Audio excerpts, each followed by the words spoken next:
A Revolução Francesa, que tinha sobre o lema liberdade, igualdade e fraternidade. Bom, mas o que foi a Revolução Francesa?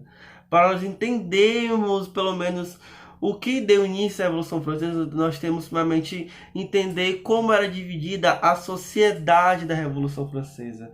Para explicar para vocês a sociedade da Revolução Francesa, ela era dividida em estamentos, nas quais nós tínhamos o primeiro estado, o segundo estado e o terceiro estado. E era a divisão mais ou menos assim. O primeiro estado era o clero, ou seja, o povo da igreja. O segundo estado era a nobreza.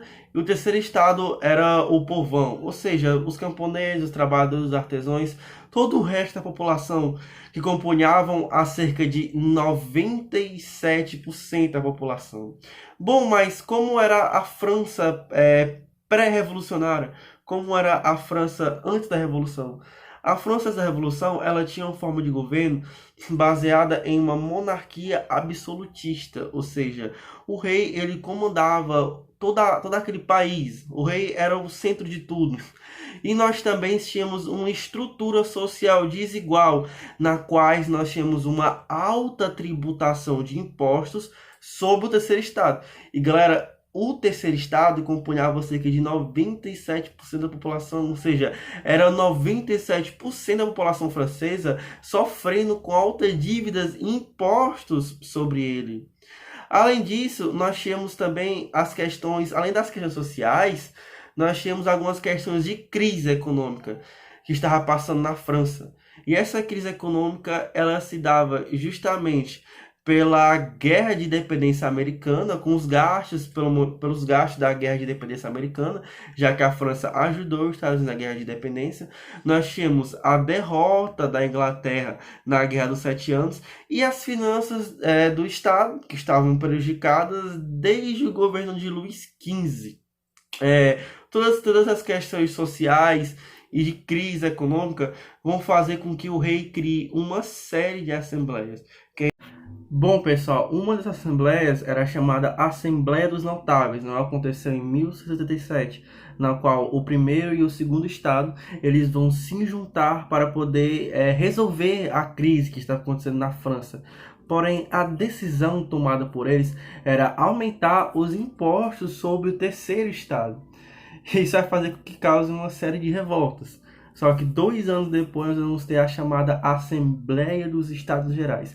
Nessa sim, o terceiro estado vai estar incluso. E na Assembleia dos Estados Gerais nós vamos ter dois tipos de votos. Nós vamos ter o voto por estado e o voto por cabeça. O voto por estado, cada estado terá direito a um voto. Já o voto por cabeça, cada pessoa terá direito a um voto. E durante a Assembleia dos Estados Gerais, o terceiro estado ele vai exigir ao rei para que aconteça o voto por cabeça. Porém, o rei ele vai recusar essa proposta. Isso vai fazer com que o terceiro estado se declare estar reunido em Assembleia Constituinte. Bom, galera, e durante a Assembleia Constituinte, o terceiro estado ele vai exigir a criação de uma Constituição para que limitasse os poderes do rei. E é muito importante nós entendermos também que a Assembleia Constituinte ela vai ser a principal responsável pelo terceiro estado aderir ao início da Revolução.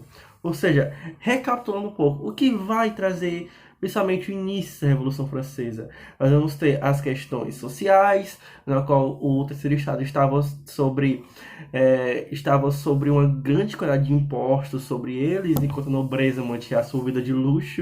Nós temos as crises econômicas acontecidas na França. Aí você pega tudo isso que eu falei e junta com as ideias iluministas que estavam rolando naquele período, ou seja, mais ideias iluministas. Assim, nós vamos ter o início à Revolução Francesa, que eu vou explicar mais breve para vocês nesse exato momento. Bom, pessoal, durante a Revolução nós vamos ter um episódio chamado Queda da Bastilha, na qual a população, em busca de pólvora, ela acaba invadindo a Bastilha e derrubando-a, que era um local onde ficavam presos políticos na época. Esse episódio da Queda da Bastilha vai fazer com que muitos deputados acabassem cedendo alguns direitos aos revolucionários, ao terceiro estado, no qual um desses direitos vai ser a Declaração dos Direitos dos Homens e dos Cidadãos, na qual ele pregava a liberdade e a igualdade dos cidadãos. E também nós vamos ter a criação da primeira Constituição Francesa, na qual ela estabelecia uma monarquia constitucional, ou seja, os poderes dos reis seriam limitados. Ela estabelecia também a criação de 3 poderes: legislativo, executivo e judiciário. E ela também estabelecia o voto censitário. Bom, à medida que a revolução se estendia, muitos integrantes do primeiro e segundo estado, eles acabavam fugindo dos seus países, justamente para buscar apoio para conter a revolução. Eles acabaram sendo conhecidos como emigrados. O rei Luís XVI ele também tenta fugir da França, mas ele acaba sendo capturado pelos revolucionários e ele acaba sendo conhecido como traidor, justamente por esse motivo. Claro, à medida que ela se estendia, no ano de 1791, a Áustria e a Prússia elas vão assinar a Declaração de Pillnitz, na qual o que estabelecia a Declaração de Pillnitz? A Declaração de Pillnitz ela ameaçava invadir a França justamente para defender a monarquia francesa. Isso vai fazer com que os líderes jacobinos, Robespierre, Danton e Marat, decorem muito bem esse nome que é muito importante, Robespierre, eles convocassem a população francesa justamente para combater os invasores. Só que em 1792 eles vão conseguir combater os invasores na Batalha de Valmy. Após essa vitória, vai criar-se assim a chamada Convenção Nacional, que funcionava da seguinte maneira. Na Convenção Nacional, formava-se os girondinos e os jacobinos. Os jacobinos eram aqueles que defendiam posições radicais e eles representavam a baixa burguesia. Já os girondinos eram aqueles que defendiam posições moderadas e representavam a alta burguesia. E eles também eram contrários ao processo da Revolução. Em 1793, o rei Luís XVI ele acabou sendo guilhotinado após ser considerado traidor. E depois da sua guilhotina, depois da sua morte, os jacobinos eles vão acabar tomando liderança sobre a França, o que vai ocasionar assim o chamado período jacobino, que vai ocorrer durante o ano de 1793, no qual nós tivemos como líder Maximilien Robespierre, que ele garantia assumir a população para combater a monarquia.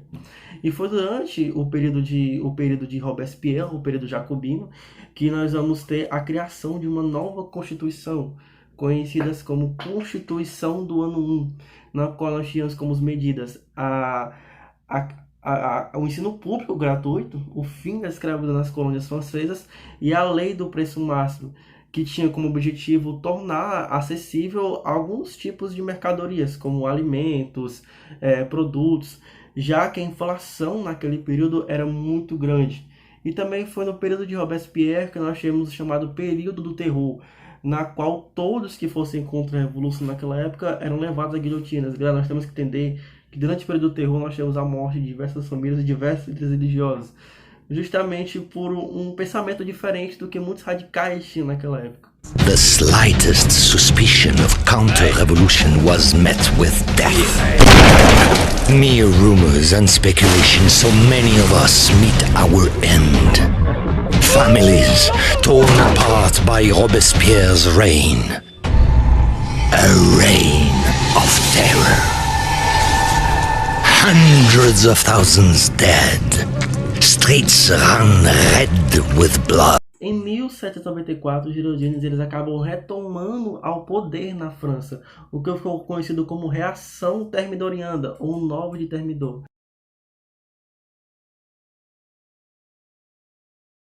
He was to meet the very end he had brought upon so many. While fighting his arrest, he tried to make his escape, but he was unsuccessful. A bullet to the jaw to remind him of his failure. A desperate people know nothing of mercy. Liberté, égalité, fraternité.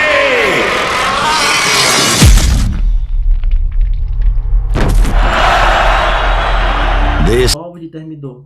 Já no ano depois, em 1795, os girondinos vão elaborar uma nova Constituição, substituindo aquela Constituição imposta pelos jacobinos. Agora nós vamos ter a Constituição do ano 3. na qual tinha as seguintes medidas.